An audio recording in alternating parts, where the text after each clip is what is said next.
everyone, Kat here, your favorite ginger bibliophile. I hope you're all doing really well. And if you're new, hi, welcome. I hope you enjoy it. And if you're, been here before, well, hey, thanks for coming back. So today I've got a fun one for you. It's more Grimm Brothers. And I was gonna read the next story after, brothers and sisters, but I realized I've already read that one for you because it's Rapunzel. So now we're on to the 13th book in this whole huge collection here. And it's another one that I have never heard of. So I'm excited to get into it. Big girl over here doesn't care.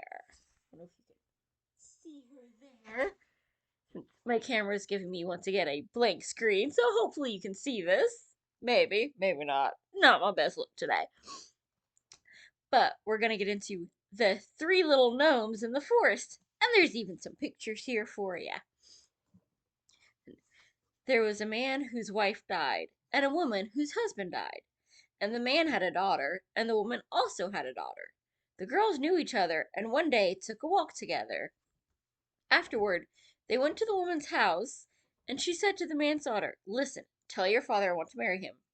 Then you shall wash yourself in milk every morning and drink wine, while my daughter will wash herself in water and drink water." The maiden went home and told her father what the woman had said. The man responded, "What shall I do? Marriage is both joy and torture." Finally, since he could not reach a decision, he took off a boot and said, "Take this boot. It's got a hole in the sole. Carry it up to the loft, hang it on a big nail, and pour water into it. If it holds the water, I'll get married again. But if it leaks, I won't." Well, I guess that's one way of making a huge decision. The maiden did as she was told, but the water drew the hole together, and the boot became full to the brim. The daughter informed her father how everything turned out.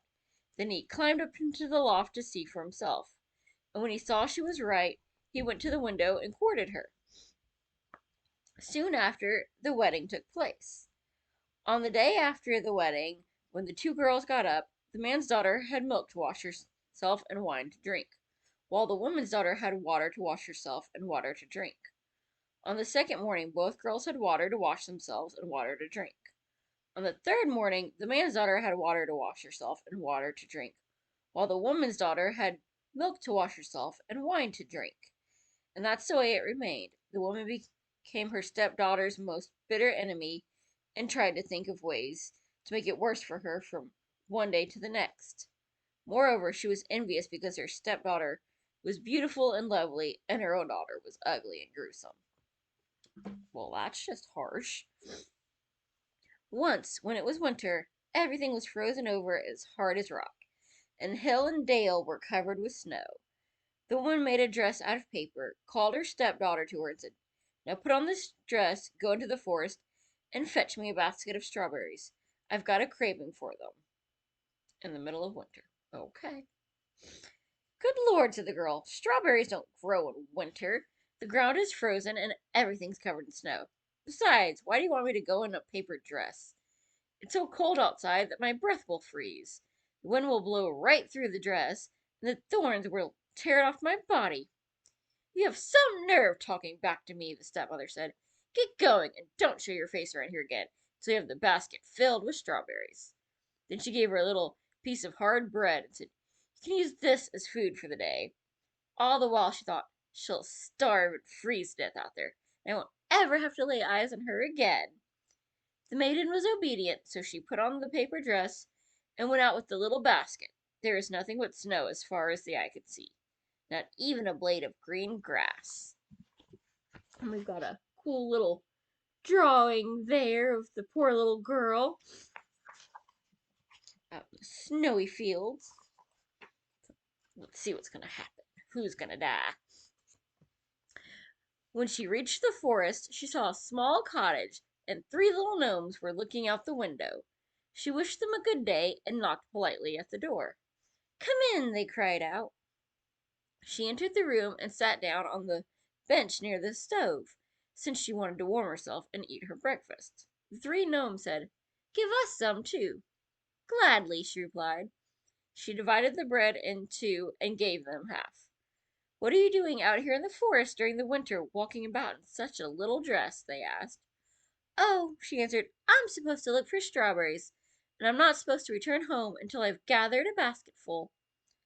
After she had eaten her bread, they gave her a broom and said, "Sweep the snow away from the back door." Once she was outside, the three gnomes began talking amongst themselves. What should we give her for being so polite and kind and sharing her bread with us? "She shall become more and more beautiful each day that passes. This is my gift," said the first. "Each time she utters a word, gold pieces shall fall out of her mouth. This is my gift," said the second. "A king shall come and take her for his wife. This is my gift," said the third. Meanwhile, the maiden did as the gnomes had asked and swept the snow away from the back of the house. And what do you think she found? There are lots of ripe, dark red strawberries shooting out of the ground. In her joy, she filled her basket with them. Then she thanked the little men by shaking hands with each of them and ran home to her stepmother, bringing her what she had demanded. As the maiden entered the house and said, "Good evening," a piece of gold fell right out of her mouth. Then she explained what had happened in the forest, and with each word she uttered, gold pieces fell out of her mouth until soon the entire room was covered with gold. "Just look at how arrogant she is," her stepsister exclaimed. "The way she throws money around." But secretly, the stepsister was envious and wanted to go into the forest and look for strawberries too.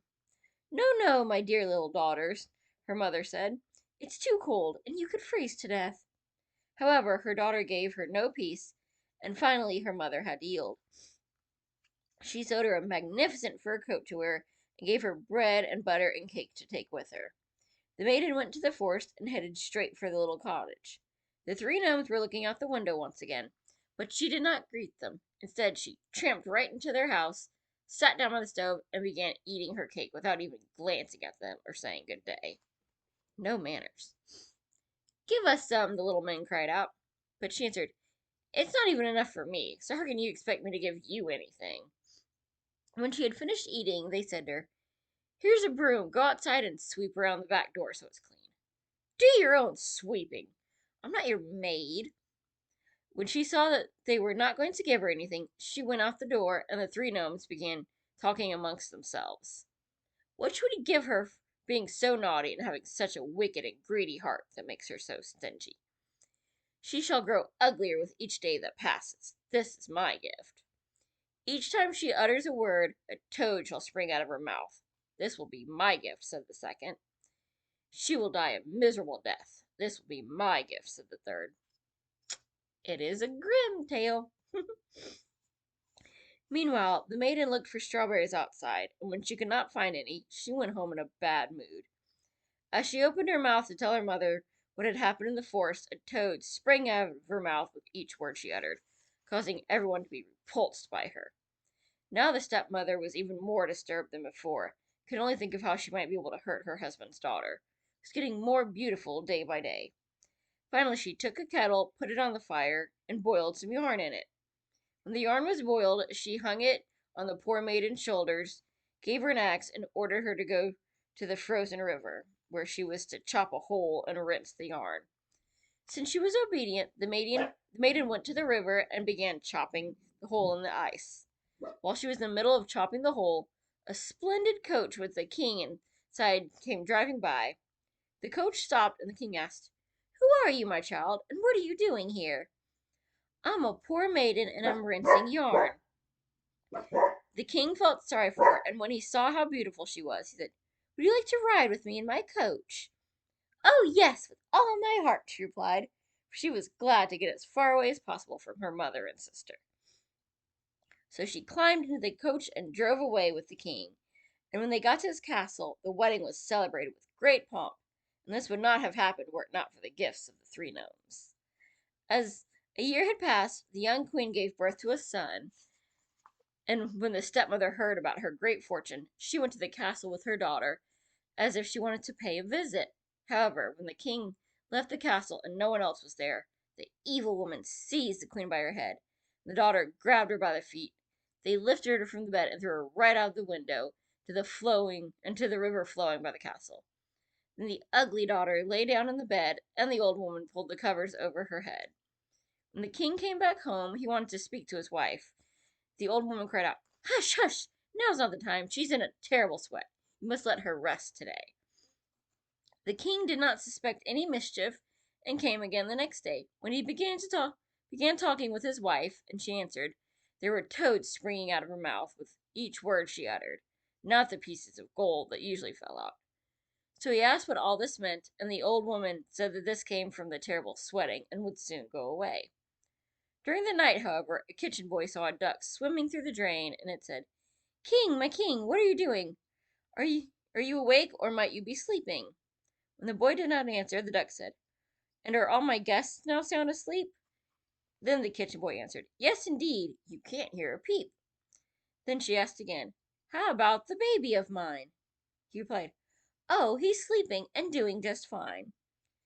Finally, the duck assumed the shape of the queen, went upstairs, nursed the baby, plumped his little bed, covered him, and returned to the drain, where she swam away as a duck. This happened the next night, too, and on the third night she said to the kitchen boy, "Go and tell the king to take his sword and swing it 3 times over my head on the threshold." The kitchen boy ran and told the king, who came with his sword and swung it 3 times over the ghost. At the third time his wife appeared before him, alive and as well as ever before. Now the king was exceedingly happy, but he kept the queen hidden in a room until Sunday, when their child was to be baptized. When he was baptized, the king said, "What does a person deserve who drags someone out of his bed and throws him into the water?" "The scoundrel deserves nothing better than to be put into a barrel studded with nails on the inside," said the old woman, "and then he should be rolled down the hill into the water." "You have pronounced your own sentence," said the king. He ordered a barrel like that to be fetched, and the old woman and her daughter were put inside. The lid was hammered on, and the barrel was rolled down a hill into the water. Well, that's a good reason not to be jealous and murdery. But you can't trust those stepmothers. Oh. Ooh, looks like we got a good one coming up next time, too, with some more pictures. So hopefully you enjoyed that story, and I will see you soon. Bye. Happy reading.